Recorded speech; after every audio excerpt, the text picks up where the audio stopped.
There are many enemies of God's people in this world.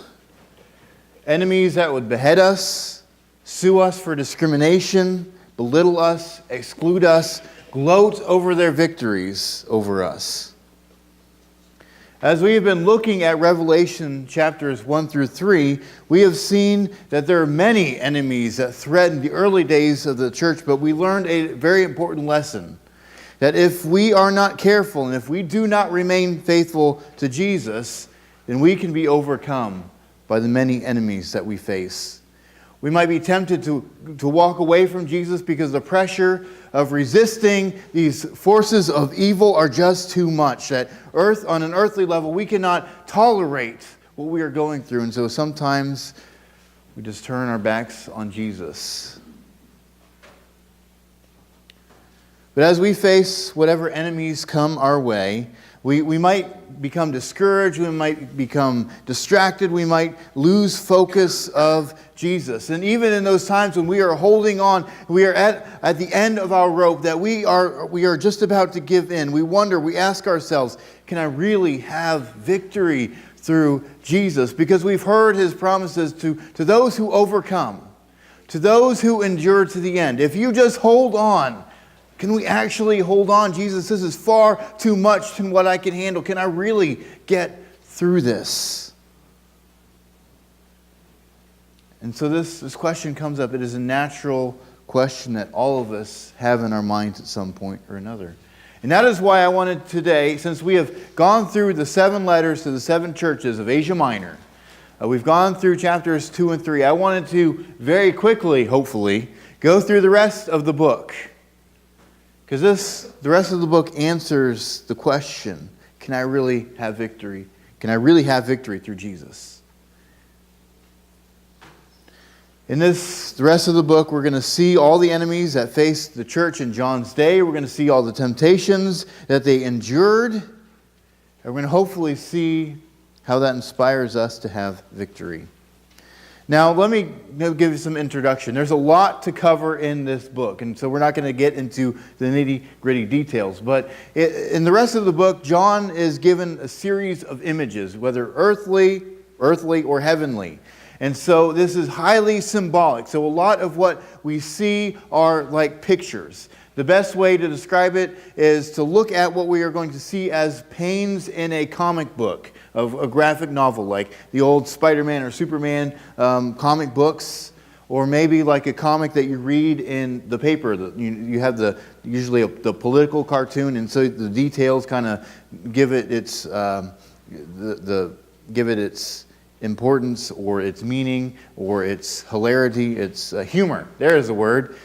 If I say enough words, the right word I'm looking for is going to come out. The political cartoons, I forget what those are called, but if you look at the details, those details make it funny, and so the whole picture as well. And so there's a lot of symbolic, a lot of imagery, a lot of pictures that John wants to show us, or Jesus shows John. And so they are kind of shocking, and they're there to shock us and to see the big picture of what God is doing.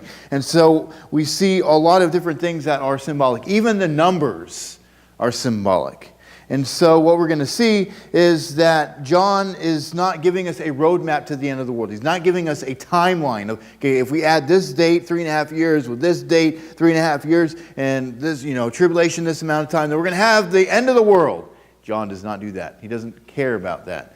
He just gives us vivid pictures of several times of God's judgment. So there are several times actually in the book of Revelation that Jesus shows John the end of the world. And so we really can't piece together a timeline because there's not a timeline to be pictured. But what John does is what Jesus shows John and John writes down is that he describes different aspects of Roman society, different struggles that the church faced in Roman society in the first century. And so to help them in their situation. And what we see though is that John uses a lot of imagery from the Old Testament to describe what's going on. And he establishes, okay, this happened in the past. It's happening now, and you can expect it to happen again. So he sets up a pattern of history that these forces keep coming up over and over again. And it's not like history is cyclical where we can see an exact pattern over time, but that we see the same evil forces cropping up all the time, all throughout history. And so by looking at that, then we can kind of see maybe how we can interact with our society today.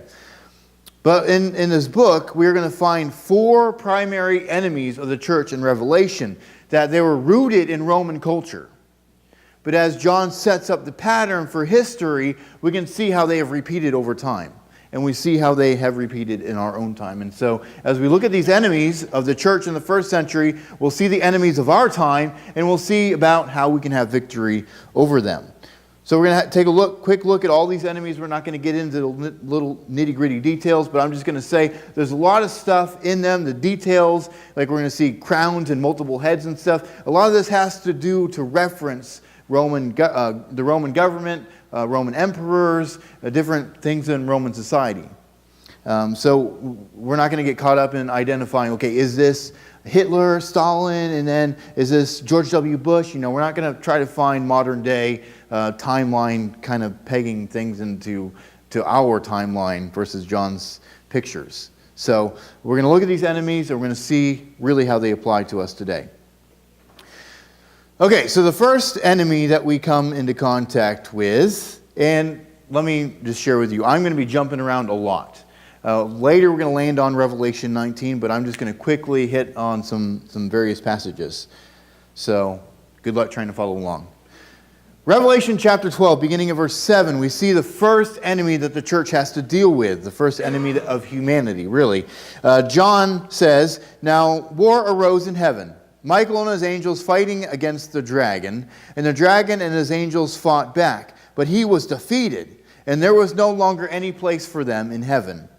And the great dragon was thrown down, the ancient serpent, who is called the devil and Satan, the deceiver of the whole world. He is thrown down to the earth, and his angels were thrown down with him." So John has given this image, this picture of the fall of Satan and the rest of the fallen angels. This is not an exact depiction of everything that happened, but this is a general sense that Satan rebelled against God, he fought against God, and he lost, and he was cast down to this earth to roam around and make our lives hell, because he is trying to exert his force in the world to bring us away from God. And so he's dwelling on the earth. He was dwelling on the earth in John's day. He was dwelling on the earth in Adam and Eve's day, and we see him in the tree trying to deceive Eve.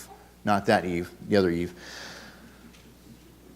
But he is known here as the deceiver of the whole world. His whole purpose is to lie to us, to distort the truth, to try to take a nibble of what God says and twist it into saying something completely different than what God said. Like when he says to Eve, "Did God really say that you're going to die?"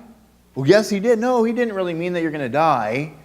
And what does she do? She eats the apple, she is enlightened, and eventually she dies. So God said that you're going to die, and so she did. So he takes a grain of truth, and he twists it and makes it into something completely different. And so he wants to deceive us so that we no longer believe in God. We no longer believe the promises of God, the hope of God. We no longer believe that there is a God. And so he roams around, and we still see him doing these very things today, still deceiving us, still lying to us, still trying to get us to buy into something else besides God. And so with all the hell that he creates in our lives, can we have victory over Satan? So Satan is undoubtedly still in our world causing havoc, but he is not alone. He is almost as a puppet master behind the scenes, controlling the other enemies that we are going to see. He has other forces that he brings in to wage his war against God and his people. And so this brings us to our second enemy, found in Revelation chapter 13. "And I saw a beast rising out of the sea, with 10 horns and 7 heads, with 10 diadems on its horns and blasphemous names on its head." This should picture a very grotesque beast. He doesn't really describe it, but this is some wild, crazed animal with multiple heads and multiple crowns and horns. This is like an animal that comes out of the water near a nuclear power plant. Okay? This is so messed up. It is so grotesque. It should make us almost vomit. It is so nasty looking. And the beast was given a mouth uttering haughty and blasphemous words, and it was allowed to exercise authority for 42 months. It opened its mouth to utter blasphemies against God, blaspheming his name and his dwelling, that is, those who dwell in heaven. And it was allowed to make war on the saints and to conquer them, and authority was given it over every tribe and people and language and nation. And all who dwell on earth will worship it. Everyone whose name has not been written before the foundation of the world in the book of the life of the Lamb who was slain. Now, the second enemy is the beast of the sea, and it represents oppressive governments. It is talked about and described in terms as the Roman Empire had dominion and authority over the entire world, all of the inhabited known world. And so he's using the same image to describe here. But it's not just Roman government, although they are strictly in view here. And we see that it is blaspheming God. It is trying to fight against God's people. It is trying to kill God's people. And so we can understand what he's talking about, because we know how horrible the Roman government, the Roman world was towards Christians, using them as lamps, throwing them in the Colosseum to fight lions, all sorts of things that they did to Christians that were just outright horrible. But it wasn't just the outright persecution that was bad, is that this government kind of asserted itself into the dominion where it shouldn't have been, trying to boss people around where it shouldn't have been, having no authority over, trying to get them to worship and bow down to things other than God. And so the government had set itself up to replace God. Even the pantheon, if you will, the Roman government tried to assert itself as a god itself, and we'll talk about that here in a minute. And so the Roman government made the situation bad for Christians because they had set up a Pax Romana, which was, they had conquered the world, they had relative peace, they had made roads so they could travel easily. They had kind of standardized language, and so it was easy to communicate. And so things were pretty good. People felt safe, they felt secure. And so whenever they were in need, they turned to the Roman government for help.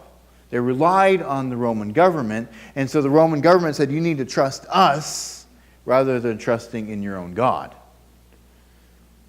And so when you disagree with the Roman government, then they kind of whack you with a stick.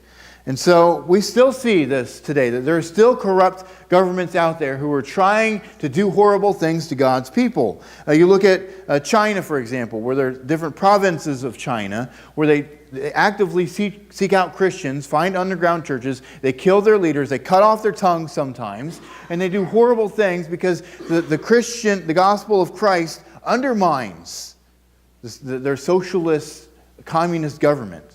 And so Christianity is seen as a political threat, so they try to stamp it out. But China isn't the only place. You look at Iran, well, I'll use them for an example here in a minute. You look at others, and you just see that they try to kill Christians just for being Christians. And you look at other governments, they want to control every aspect of our lives so that we depend on it rather than God. And we see that in other parts of the world too.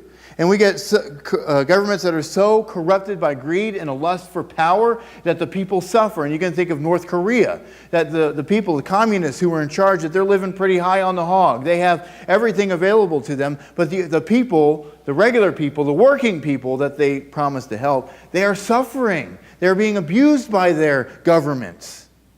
And so they're using the authority that they had been given by God to abuse and and do horrible things to their people.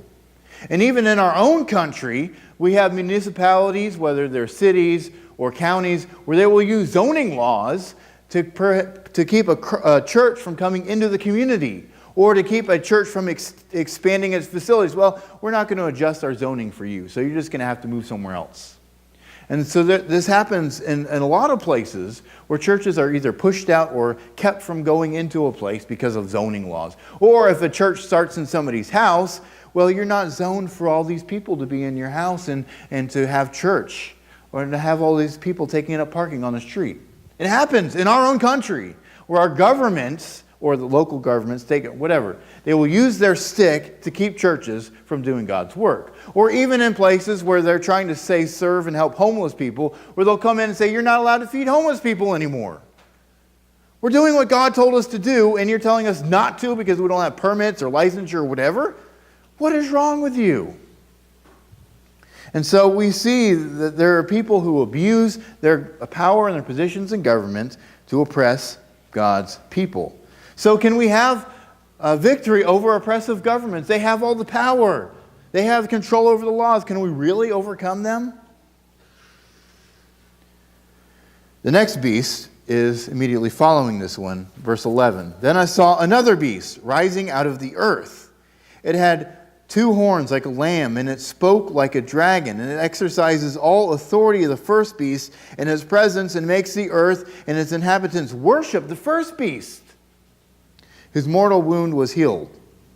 And then we skip that part. But in both of these beasts, they're both trying to imitate God in some way, and trying to control people and make them depend on God. And here, this beast is like a lamb. It is trying to imitate Jesus. It is trying to set up a form of religion to replace the true worship of God. And so this beast, the beast of the earth, represents false religion. Specifically, the Roman worship of their government and the emperor. Because they had set up a system they called the emperor cult, where they would worship him as a god. This became a precedent long before John wrote, and it continued. And it was very powerful, because once you capture people with religion, it is easy to manipulate them to do what you want.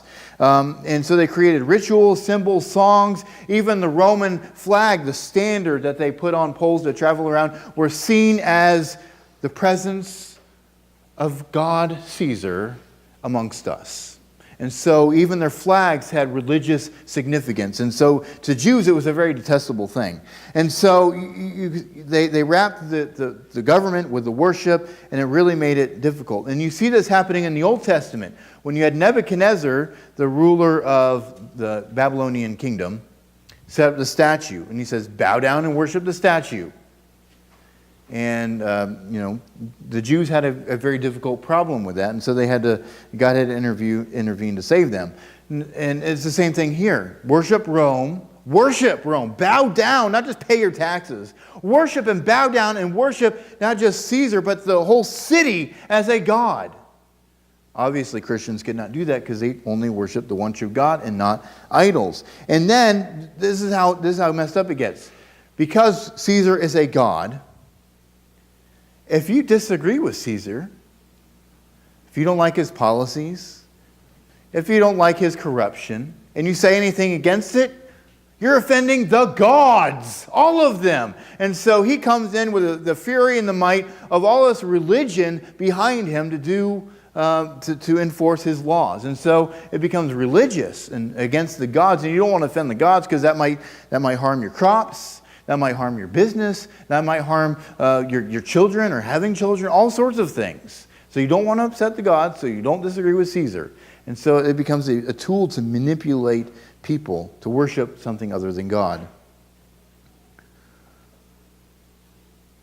And later in the book, you see that this beast actually morphs into a false prophet who goes out and teaches people, deceives them in order to worship the Roman government or false religions. Now, this isn't the only false religion. There was a whole pantheon of gods that were false religions that John has in mind. And there is still the problem that we have to deal with today of false religions that try to draw us away from God. There are thousands of them, and it can muddy the waters. There can be so much noise, religious noise, that we have a hard time hearing the truth. But sometimes it gets really dangerous when governments mix religion. And that's why we have the First Amendment that prohibits the state from founding a religion, because it can become a very powerful tool to affect negatively the people. And we see this in Iran, where they have the state government of Islam, Sharia law and all that kind of stuff. And if you preach against anything going on with the government, you're violating Islamic law, and they kill you for it. They call you a blasphemer, and they will execute you in any number of ways. And if you disagree with Islam as a Christian, then they will put you in jail or kill you because you are trying to follow Jesus, and that is seen as a subversive act against the government. So it gets really difficult to untangle these two. But even on a wider scale, we can sometimes be guilty of, whatever country we're in. We can be so prideful about our own nation, which is not bad to be patriotic by any means, or to love your country. We have to love the land in which we live and seek to improve it for the sake of Jesus. But there are certain countries where the love of their country almost becomes like a religion, and it became an excuse to kill millions of people. Hitler, for example, nationalism, Nazism. They ended up being so tied in with the state that 12 million people died. Or in Russia, or in China. And so we can use fervor of our nation to do horrible things. So we even have to be careful that we don't use the love of our country to be manipulated to do bad things to other people. Side note. So we wonder, there are so many false religions out there, so many different truths. Hey, we can make up our own truth about religion. Can we really have victory over false religion? So we've seen Satan, we've seen these two beasts of false government or oppressive governments and false religion. There's still another enemy that we have to address. Revelation chapter 17, verse 3. And he carried me away into the spirit into a wilderness, and I saw a woman sitting on a scarlet beast that was full of blasphemous names, and it had 7 heads and 10 horns. The woman was arrayed in purple and scarlet, and adorned with gold and jewels and pearls, holding in her hand a golden cup full of the abominations, the impurities of her sexual immorality. And on her forehead was written a name of mystery, Babylon the Great, mother of prostitutes, and a verse, abominations. So this other enemy that we see is this seductive prostitute who is dressed magnificently and beautifully, and she's riding on this beast, which is, Satan and his influence and all that kind of stuff. But this whore of Babylon, as she is called, represents seductive cultures. This is a fitting image because there are so many things in our world that kind of seduces us. It's not like the government, you have to do what we say, you cannot follow Jesus. That's really obvious. But there are subtle things in our culture. Hey, just come along, follow our way, do our thing. You don't need him, I'll take care of you. And so we have little subtle things in our society that can draw us away from God. And when we're talking about a seductive culture, we're talking about the customs, we're talking about the foods they eat, the music that they listen to or do. We look at the practices, the general things that they do in society, their values, their priorities, the things that make them a society. And so this lady, she uses her alluring charm to draw people away from God. And so in the Roman society, this meant their loose morals, their sexual immorality. Hey, just go worship our idols with all these pretty ladies up there. The idolatry that they had, the allure of wealth and prosperity and political control. Hey, you can work to become a governor, and that would be awesome because you can control all these people and tax them as much as you want. A lust for power, sexual immorality, the trade guilds and the idolatry there. There are a lot of pressures in Roman society for people to walk away from God and follow the Roman way of life rather than God's way of life. And we still see this seducing woman in our own society today. She uses sexual immorality to draw us away, or agree with our lifestyle, or we're going to get you. Or, no, God didn't really say that. Here, I have the real truth over here. Come and listen to me. I'm not a very good seductress, by the way.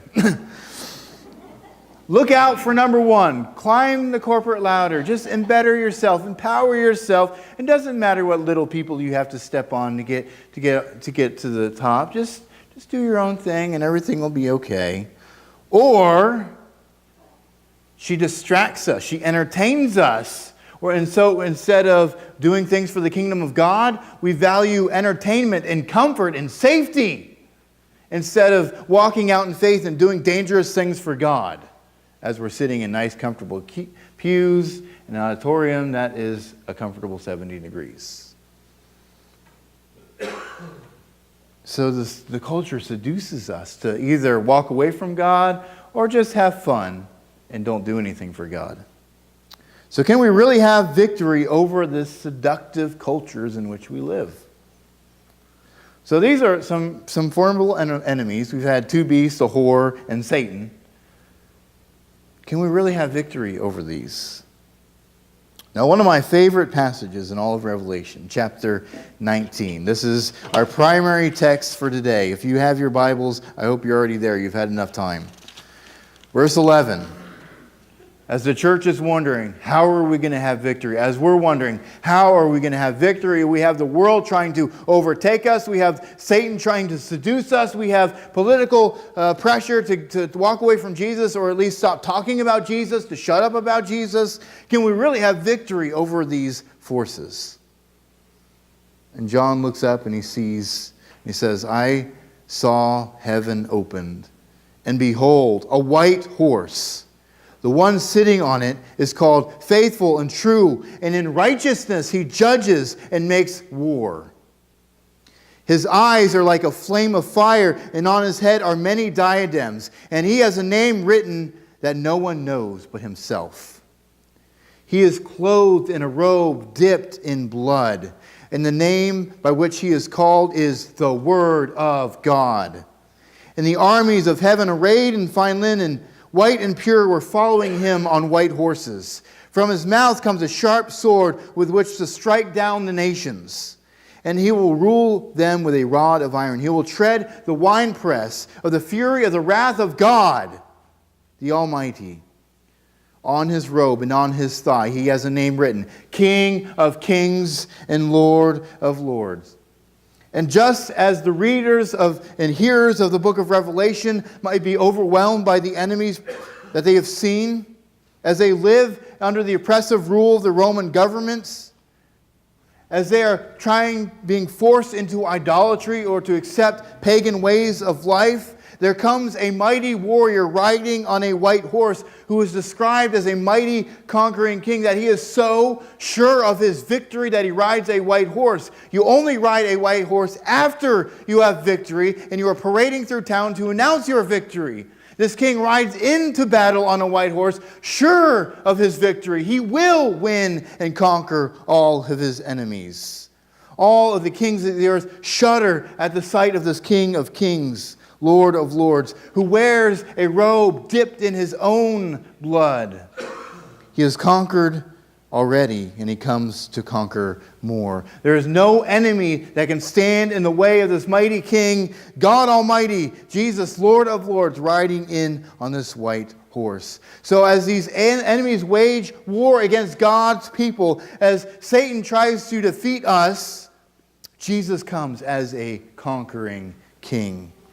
So when Satan and his henchmen war against us, we've got to know that they're going to face Jesus. That these seductive cultures, these horrible governments, these false religions, they are going to have to face Jesus and bow down to him. They're going to have these mighty armies of heaven, thousands upon thousands, marching against them to defeat them. And he has already won because he has shed his blood on the cross. He has already come back to life, conquered all enemies, and he is coming to make his victory sure.